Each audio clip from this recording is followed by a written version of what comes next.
ఇచ్చిన ప్రాజెక్ట్స్ ఇచ్చినా పర్లేదు, కానీ ఇలా సర్కిల్స్ చేసి బ్యాంగిల్స్కి థ్రెడ్ వేసి పెయింట్ వేసి ఏదేదో చెప్తున్నారండి. బట్ ఈ ప్రాజెక్ట్స్ అయితే మీకేమైనా తెలిస్తే చెప్పండి. ఎందుకు ఎలాగని నాకైతే ఎందుకు అన్నది అర్థం కాలేదు.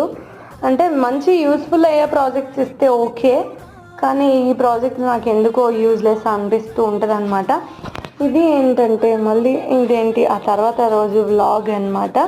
ఆ తర్వాత రోజు మినీ వ్లాగ్ అండి. యాక్చువల్గా ఆ రోజు మార్నింగ్ అయితే బయటికి వెళ్దాము అని చెప్పేసి నేను కింద దిగి నించున్నాను.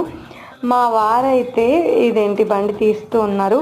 ఈ లోపు అయితే నేను వీడియో తీస్తూ ఉన్నాను. వచ్చాము స్వీట్ షాప్కి, కానీ స్వీట్ అయితే ఏం కొనలేదు, బట్ హాట్ కొనుక్కున్నామండి. అన్నీ చిరుధాన్యాలు కలిపి ఉంటుంది అని చెప్పేసి అంటారు, అలాంటివి నాకైతే నచ్చింది, మా వారికి నచ్చలేదు. మళ్ళీ టమాటాలకి ఏమైందో తెలీదు. కాస్ట్ అయితే కేజీ 100, 120 అలా పెంచేశారండి.